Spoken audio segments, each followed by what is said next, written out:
इस इंसान को देखो, इसने लगभग 100 साल पहले सभी को हैरत में डाल दिया था। इस इंसान का नाम मिरिंदाजो था। मिरिंदाजो के शरीर के आर पार कोई भी नुकीली चीज या तलवार बड़ी ही आसानी से गुजर जाती थी और मिरिंदाजो को जरा भी दर्द नहीं होता था और ना ही खून की कोई बूंद निकलती थी। जब उनसे ये पूछा गया कि तुम ये सब कैसे कर लेते हो, तो उन्होंने कहा कि उन्हें बचपन में बहुत डरावने सपने आते थे और अपनी जिंदगी में उन्होंने कई बार पैरानॉर्मल एक्टिविटीज को भी फेस किया है और उन्हें 33 साल की उम्र में ये पता चला कि वो अपने शरीर को कितना भी दागे, उन्हें कोई दर्द नहीं होता और वो कांच के टुकड़े और रेजर ब्लेड भी निगल लेते थे, जिससे उनके अंदर की नसें फट गई और 35 साल की उम्र में उनकी डेथ हो गई। दोस्तों, आपने ऑब्जर्व किया होगा कि वॉकी टॉकी पर बात करने वाले ऑफिसर्स बार बार ओवर कहते रहते हैं। तो दोस्तों, आइए समझते हैं कि वो ऐसा क्यों कहते हैं। वॉकी टॉकी से बात करने के लिए दोनों ही डिवाइसेस को रेडियो वेव्स की एक ही फ्रीक्वेंसी बैंड पर सेट करना पड़ता है, जिसकी वजह से एक बार में सिर्फ एक ही आदमी बोल सकता है और दूसरा सुन सकता है। वॉकी टॉकी में अलग से कोई माइक नहीं होता, बल्कि एक बटन प्रेस करने से उसका स्पीकर ही माइक में कन्वर्ट हो जाता है। तो यही वजह है कि जब एक आदमी अपनी बात खत्म कर लेता है तो वो ओवर कह देता है, ताकि दूसरे आदमी को पता चल सके कि उसने अपनी बात पूरी कर ली है और अब बोलने की तुम्हारी बारी है। और अगर दोनों आदमी एक साथ बोलने की कोशिश करेंगे तो उनका चैनल ब्लॉक हो जाएगा और वो आपस में कम्युनिकेट नहीं कर पाएंगे।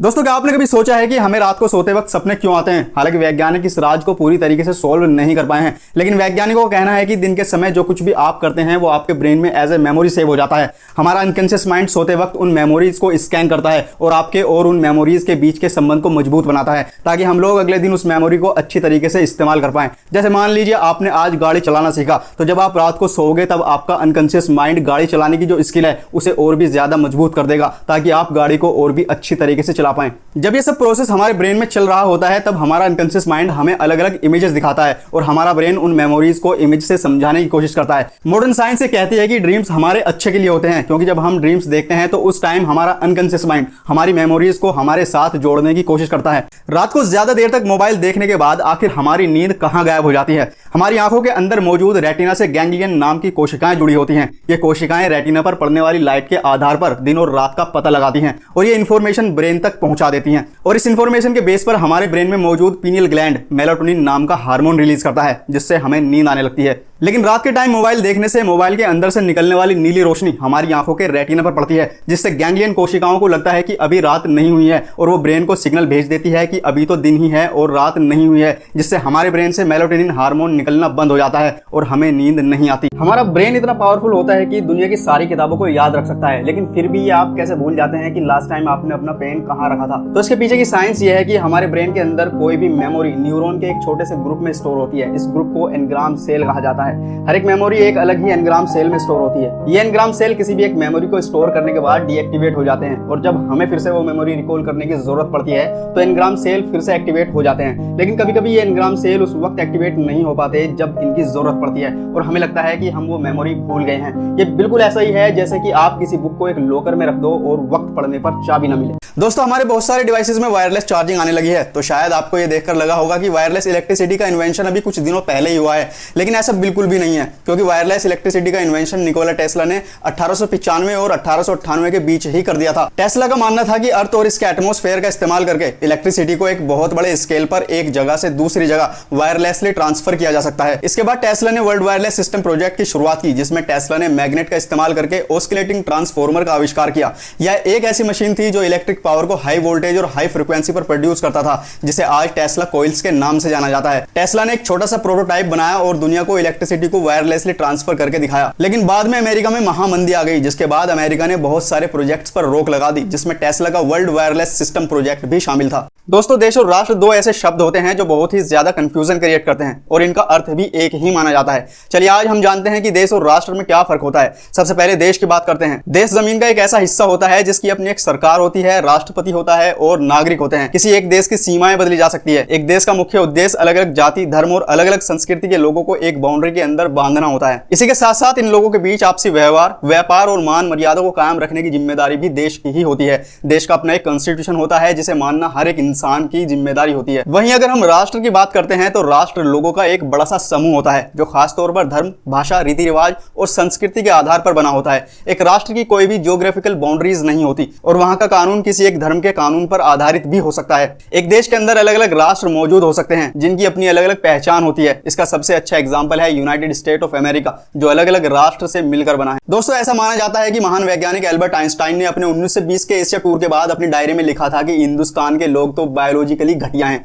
यानी कि आइंस्टाइन का मानना था कि इंडियंस किसी भी फील्ड में वेस्टर्न कंट्रीज की बराबरी नहीं कर सकते हैं, क्योंकि इंडिया की जलवायु ही ऐसी है कि यहाँ के लोगों को वो किसी एक टॉपिक पर 15 मिनट से ज्यादा सोचने ही नहीं देती। लेकिन दोस्तों, आज हम और आप जानते हैं कि इंडिया ने दुनिया को अनेकों आविष्कार दिए हैं, चाहे वो मेडिकल साइंस में हो या फिर कम्युनिकेशन एंड टेक्नोलॉजी में हो। जैसे इंडिया ने दुनिया को प्लास्टिक सर्जरी के बारे में बताया, कंप्यूटर में यूज होने वाला यूएसबी दिया, और यहाँ तक कि सबसे पहले चांद पर पानी की खोज भी भारत के चंद्रयान 2 ने ही की थी। अगर आज आइंस्टाइन जिंदा होते तो हम इंडियंस को देखकर अपनी राय जरूर बदलते और अपनी डायरी में से उस पेज को कब का फाड़ के फेंक दिया होता जिसमें इंडियंस के बारे में ऐसा कुछ लिखा हुआ था। दोस्तों, क्या आप जानते हैं कि मोबाइल फोन्स के टावर कैसे काम करते हैं? नहीं? तो आइए जानते हैं। आपका मोबाइल फोन आपकी आवाज को इलेक्ट्रोमैग्नेटिक रेडियो वेव्स में कन्वर्ट करके आपके सबसे नजदीकी सेल टावर को ट्रांसमिट कर देता है। फिर सेल टावर के बड़े बड़े एंटीना उन रेडियो वेव्स को कैच करके उन्हें लाइट पल्स में कन्वर्ट कर देते हैं और टावर के बेसमेंट में लगे ट्रांसीवर बॉक्स में भेज देते हैं। एक बहुत बड़े एरिया के सारे सेल टावर अंडरग्राउंड वायरिंग के जरिए एक सेंट्रल पॉइंट से जुड़े होते हैं जिन्हें मोबाइल स्विचिंग सेंटर कहते हैं। और इसी तरह पूरी दुनिया के स्विचिंग सेंटर्स भी वायर की मदद से आपस में जुड़े हुए होते हैं। फिर यहाँ से लाइट वेव्स 3 लाख किलोमीटर प्रति सेकंड की स्पीड से अंडरग्राउंड वायरिंग की मदद से दुनिया के किसी भी हिस्से में पहुंचाई जाती है। और इसी तरह से जिस इंसान को आपने कॉल की है, ये लाइट वेव्स उस इंसान के सबसे नजदीकी सेल टावर तक पहुंच जाती है, जहां से लाइट वेव्स दोबारा इलेक्ट्रोमैग्नेटिक वेव्स में कन्वर्ट होकर उस इंसान के मोबाइल फोन तक पहुंच जाती है और आप दोनों आपस में कम्युनिकेट कर पाते हैं। दोस्तों, आइंस्टाइन की थ्योरी ऑफ रिलेटिविटी कहती है कि इस दुनिया में कोई भी चीज लाइट की स्पीड से तेज ट्रैवल नहीं कर सकती। लेकिन दोस्तों, क्या होगा अगर कोई चीज लाइट की स्पीड से तेज ट्रैवल करना शुरू कर दे? लाइट एक सेकंड में लगभग 3 लाख किलोमीटर की स्पीड से ट्रैवल करती है। अब मान लेते हैं एक इंसान लाइट की 2 गुनी स्पीड से दौड़ना शुरू कर देता है, मान लेते हैं, तो उस इंसान के लिए टाइम की स्पीड आधी हो जाएगी और टाइम उसे लाइट की स्पीड से तेज नहीं दौड़ने देगा। यानी कि उस इंसान को तो ये लगेगा कि वो एक सेकंड में 6 लाख किलोमीटर की स्पीड से दौड़ रहा है, लेकिन हकीकत में वो 2 सेकंड में 6 लाख किलोमीटर की स्पीड से दौड़ रहा होगा। जिसका मतलब ये हुआ कि वो अब भी सिर्फ 1 सेकंड में 3 लाख किलोमीटर की स्पीड से ही, यानी लाइट की स्पीड से ही दौड़ रहा है। तो इससे पता चलता है कि टाइम किसी को भी लाइट की स्पीड से तेज ट्रैवल नहीं करने देगा। इंफॉर्मेशन पसंद आई हो तो चैनल को जरूर सब्सक्राइब करें। दोस्तों, आप दिन में अपने घर की घड़ी को न जाने कितनी बार देखते होंगे, लेकिन कभी सोचा है कि जब दुनिया की सबसे पहली घड़ी बनाई गई तो उस वक्त टाइम कैसे डिसाइड किया गया था? चलिए जानते हैं। जब पुराने जमाने में घड़ी नहीं थी तब इंसान सूरज की पोजीशन को देखकर टाइम का अंदाजा लगाते थे और इसी अंदाजे के बेस पर उन्होंने धूप घड़ी का आविष्कार किया, जिसकी मदद से वो लोग टाइम का और ज्यादा सटीकता से अंदाजा लगाने लगे। और सन 1505 में पीटर हेनलेन ने एक मैकेनिकल घड़ी बनाई जिसमें आज की घड़ियों की जैसे ही एक सुई थी। पीटर ने उस घड़ी में अपने मन के मुताबिक एक टाइम सेट कर दिया और आज तक वही टाइम चलता आ रहा है। हालांकि इन 500 सालों में घड़ी और घड़ी के टाइम में बहुत सारे चेंजेस किए जा चुके हैं। इंफॉर्मेशन पसंद आई हो तो चैनल को जरूर सब्सक्राइब करें। दोस्तों, ये पहाड़ पे लगी आग जो आपको दिखाई दे रही है, इससे कई सौ साल हो चुके हैं ऐसे ही जलते जलते, चाहे आंधी आए, तूफान आए या बरसात, लेकिन आज तक ये आग बुझी ही नहीं। अब सवाल ये उठता है कि इसके पीछे की क्या वजह है कि सैकड़ों सालों से यहाँ पर ये आग जलती ही आ रही है। इस पहाड़ी इलाके का नाम है येनरदाग, जिसका मतलब होता है जलती हुई पहाड़ी, जो कि अजरबैजान में स्थित है, जिसकी सरफेस के नीचे बहुत ज्यादा क्वांटिटी में नेचुरल गैस रिजर्व है और ये गैस जमीन की दरारों से होती हुई उसके नीचे से ऊपर आती रहती है और ऑक्सीजन के कांटेक्ट में आने से जलती रहती है। ऐसा माना जाता है कि इस पहाड़ी पर सबसे पहले एक गडरिया गया था जिसने वहां जाके एक्सीडेंटली आग लगा दी थी और तब से लेकर आज तक ये आग जलती ही आ रही है और इसी वजह से इस देश का नाम पड़ा अजरबैजान, जिसका मतलब होता है द लैंड ऑफ फायर। दोस्तों, इन्फॉर्मेशन पसंद आई हो तो चैनल को जरूर सब्सक्राइब करें। Former prime minister Manmohan Singh parliament जा पहुंचे सिर्फ एक कंट्रोवर्शियल बिल का विरोध करने, जो है दिल्ली सर्विस बिल 2023, क्योंकि वो बिल कहता है कि अब से दिल्ली का सारा कंट्रोल स्टेट गवर्नमेंट के पास नहीं बल्कि सेंट्रल गवर्नमेंट के पास होगा। दिल्ली एक बहुत ही इंटरेस्टिंग टेरिटरी है क्योंकि यहाँ पे स्टेट द्वारा अपॉइंटेड चीफ मिनिस्टर भी है और सेंटर द्वारा अपॉइंटेड लेफ्टिनेंट गवर्नर भी है। अब एक सवाल कई सालों से घूम रहा है कि यहाँ पे जो सिविल सर्वेंट्स हैं उनका कंट्रोल किसके पास रहेगा। इस क्वेश्चन को सुप्रीम कोर्ट ने ये कहते हुए सोल्व किया कि दिल्ली के सारे सिविल सर्वेंट्स का कंट्रोल स्टेट गवर्नमेंट के पास रहेगा। ये सुनते ही सेंट्रल गवर्नमेंट को गुस्सा आया क्योंकि उसे लगा कि हमारी पकड़ देश की राजधानी पर कहीं कम न पड़ जाए। और उन्होंने दिल्ली सर्विस बिल 2023 बनाया, जिसमें कहा गया है कि दिल्ली का सारा कंट्रोल एलजी के पास रहेगा, ना कि सीएम के पास। और ये बिल पास भी हो गया, बस प्रेसिडेंट के साइन बाकी हैं। तो शेयर करो ये वीडियो सब दिल्ली वालों के साथ। कभी आपने सोचा है कि सारे प्रोटेस्ट जंतर मंतर पर ही क्यों होते हैं, चाहे हमें प्रॉब्लम करप्शन से हो, मोलेस्टर से हो या फिर गवर्नमेंट से ही क्यों ना हो? चलिए जानते हैं। हर एक स्टेट की अपनी ऑफिशियल प्रोटेस्ट साइट होती है, जैसे दिल्ली का जंतर मंतर, मुंबई का आज़ाद मैदान और बेंगलोर का फ्रीडम पार्क। लेकिन आखिर क्यों गवर्नमेंट अपने ही खिलाफ होने वाले प्रोटेस्ट के लिए जगह देती है? क्योंकि इंडियंस के पास होता है right to do peaceful protest. पहले दिल्ली की प्रोटेस्ट साइट थी बोट क्लब, जो कि राजपथ पे है, लेकिन वो प्रेसिडेंट हाउस और पीएम ऑफिस के बहुत पास थी, तो उसे अनसेफ मानते हुए जंतर मंतर को दिल्ली की नई ऑफिशियल प्रोटेस्ट साइट डिक्लेयर कर दिया गया था। दोस्तों, आप इस मशीन को देखकर हैरान होते होंगे कि कैसे ये बॉल हमेशा घूमती रहती है, लेकिन ये एक धोखा है। वैसे इस मशीन को परपेचुअल मशीन कहते हैं। थर्मोडायनेमिक्स का फर्स्ट लॉ ये कहता है कि किसी भी सिस्टम की एनर्जी हमेशा कांस्टेंट रहती है। इसका मतलब ये हुआ कि अगर आप एक ऊंचाई से कोई बॉल नीचे की तरफ छोड़ते हैं तो बॉल जमीन से टकराकर वापस उसी ऊंचाई तक नहीं पहुंच सकती, क्योंकि उस बॉल में शुरुआत में जितनी एनर्जी थी उसमें से कुछ एयर ड्रैग की वजह से खत्म हो गई और कुछ जमीन और बॉल के फ्रिक्शन में चली गई। तो अब बॉल के पास इतनी एनर्जी बची ही नहीं कि वो वापस उसी हाइट तक पहुंच सके। अब इस मशीन को देखिए, ये बॉल गिरती तो है इस हाइट से, लेकिन पहुंच जाती है इस हाइट पे, जबकि कुछ न कुछ एनर्जी फ्रिक्शन और ग्रेविटी की वजह से खत्म हुई होगी। तो ये एक धोखा है। असल में इस मशीन के नीचे बैटरी और मैग्नेट लगा होता है, जो इस मेटल की बॉल में ज्यादा एनर्जी भर देता है और उसे ऊपर की तरफ उछाल देता है। दोस्तों, इन्फॉर्मेशन अच्छी लगी हो तो चैनल को जरूर सब्सक्राइब करें।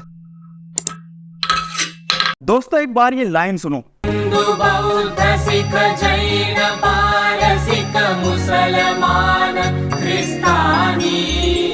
कुछ याद आया? दरअसल ये लाइन भारतीय राष्ट्रगान जन गण मन की ही है, जो कि 1911 में भारत को रिप्रेजेंट करने के लिए रविंद्रनाथ टैगोर के द्वारा 5 स्टेंजाज में लिखा गया था। लेकिन हम आज सिर्फ एक ही स्टेंजा के बारे में जानते हैं। हालांकि 1947 तक भी ये भारत का नेशनल एंथम नहीं बना था। असल में जब 1942 में आज़ाद हिंद फौज बन रही थी, तब एक महिला मंत्री जनगण मन गुनगुना रही थी। तब सुभाष चंद्र बोस को ये पंक्तियां इतनी पसंद आई कि उन्होंने इसे अपनी फौज का एंथम बना लिया। और फिर 1950 में जब भारत का कॉन्स्टिट्यूशन बना, तो राष्ट्रगान के चयन के दौरान इस 5 स्टेंजा की पोएम के पहले स्टेंजा को राष्ट्रगान के रूप में चुन लिया गया। दोस्तों, क्या आपको पता है कि दुनिया की सबसे कम डिस्टेंस की फ्लाइट कितनी देर के लिए उड़ती है और कहाँ उड़ती है? नहीं तो चलिए जान लेते हैं। यह है वेस्टरे और यह है पपा वेस्टरे। ये दोनों ही जगह नॉर्थन स्कॉटलैंड में है। इन दोनों जगह के बीच की दूरी 3 किलोमीटर से भी कम की है और यहीं पे दुनिया की सबसे कम डिस्टेंस की कमर्शियल फ्लाइट उड़ान भरती है, जो कि 2 मिनट से भी कम में ख़त्म हो जाती है। और इस फ्लाइट के लिए दुनिया के सबसे छोटे 6 सीटों वाले एयरक्राफ्ट का इस्तेमाल किया जाता है। इस फ्लाइट में एक आदमी का किराया होता है 23 पाउंड, जो कि लगभग 2300 रुपये आता है।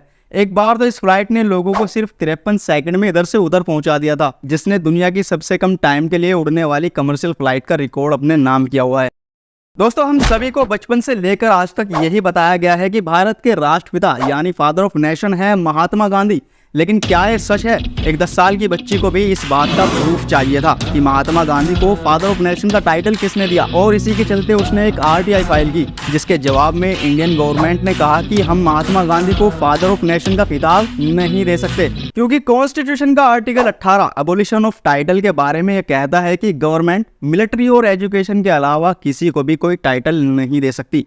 तो इस बात का कोई सबूत ही नहीं है कि Mahatma Gandhi father of nation है। दोस्तों, हमारा ब्रेन हमारी बॉडी का सबसे कॉम्प्लेक्स पार्ट होता है, जो हमारी बॉडी की हर हरकत को कंट्रोल करता है। क्या आप जानते हैं कि हमारा ब्रेन इतनी इलेक्ट्रिसिटी प्रोड्यूस कर सकता है कि जिससे एक लाइट बल्ब जलाया जा सके? और अगर हम एक कंप्यूटर से इसे कंपेयर करें तो हमारे ब्रेन के अंदर लगभग 2.5 पीटाबाइट की रैम की जितनी पावर होती है, जो कि 25 लाख जीबी रैम के इक्वल होती है। हमारे ब्रेन में लगभग 10,000 करोड़ माइक्रोस्कोपिक सेल्स होते हैं, जिन्हें न्यूरॉन कहा जाता है। इनकी संख्या इतनी ज्यादा होती है कि अगर आप आज से इन्हें गिनना शुरू करेंगे तो यकीन मानिए आपको 3000 साल लग जाएंगे इन्हें गिनते गिनते। पृथ्वी की सतह के हिलने को भूकंप या भूचाल कहते हैं। पृथ्वी की ऊपरी परतों में टकराव की वजह से जो एनर्जी रिलीज होती है, उसी की वजह से भूकंपीय तरंगें बनती हैं। हमारी धरती 4 परतों inner core, outer core, mental और क्रस्ट से मिलकर बनी हुई है। क्रस्ट और ऊपरी मेंटल को लिथोस्फेयर कहा जाता है, जिसकी मोटाई तकरीबन 50 किलोमीटर की है। लिथोस्फेयर की अलग अलग लेयर्स को टेक्टोनिक प्लेट्स कहते हैं। ये पूरी धरती 12 टेक्टोनिक प्लेट्स पर स्थित है, जिनके नीचे लावा मौजूद है। ये प्लेटें इसी लावे पर तैरती रहती हैं और जब ये आपस में टकराती हैं तो हम भूकंप के झटके महसूस करते हैं। हैं। असल में ये प्लेटें बहुत ही स्लो स्पीड के साथ घूमती रहती हैं, जिसकी वजह से हर साल ये प्लेटें अपनी जगह से 4-5 मिलीमीटर तक खिसक जाती हैं। इसी के साथ साथ भूकंप के आने की और भी कई वजह हो सकती हैं, जैसे ज्वालामुखी का विस्फोट, माइनिंग टेस्टिंग और न्यूक्लियर टेस्टिंग वगैरह।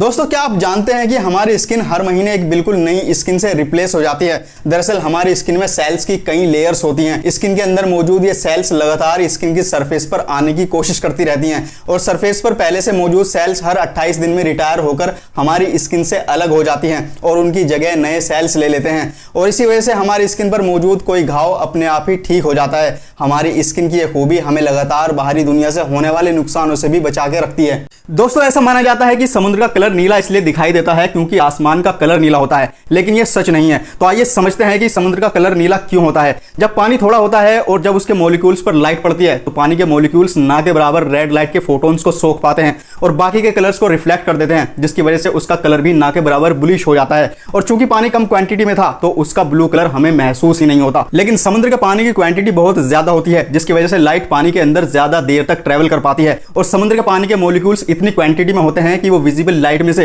रेड लाइट के फोटोन्स को पूरी तरीके से अब्सॉर्ब कर लेते हैं, जिसकी वजह से सिर्फ ब्लू लाइट ही रिफ्लेक्ट हो पाती है और हमें समुद्र के पानी का कलर ब्लू दिखाई देता है। दोस्तों, आपने बॉडी बिल्डर्स, पावर लिफ्टर्स और WWE के प्लेयर्स की बॉडी तो देखी होगी। आखिर ये लोग कैसे मसल से भरपूर और इतनी भारी भरकम बॉडी बनाने में कामयाब हो जाते हैं। हमारी बॉडी में मौजूद स्केलेटल मसल्स की एक खूबी होती है, वो ये कि ये मसल्स डैमेज होने के बाद अपने आप ही रिपेयर होना शुरू हो जाती हैं। तो अगर कोई इंसान जिम में जाकर अपनी मसल्स के एडेप्टिव स्ट्रेंथ से ज्यादा वजन उठाता है तो ये मसल्स ज्यादा वेट उठाने की वजह से डैमेज हो जाती हैं, जिसके बाद प्रोटीन, कार्बोहाइड्रेट, मिनरल्स, विटामिन और बहुत सारी चीजों की मदद से ये मसल्स और ज्यादा स्ट्रेंथ के साथ रिपेयर हो जाती है और इसी वजह से हमें मसल्स में ग्रोथ देखने को मिलती है।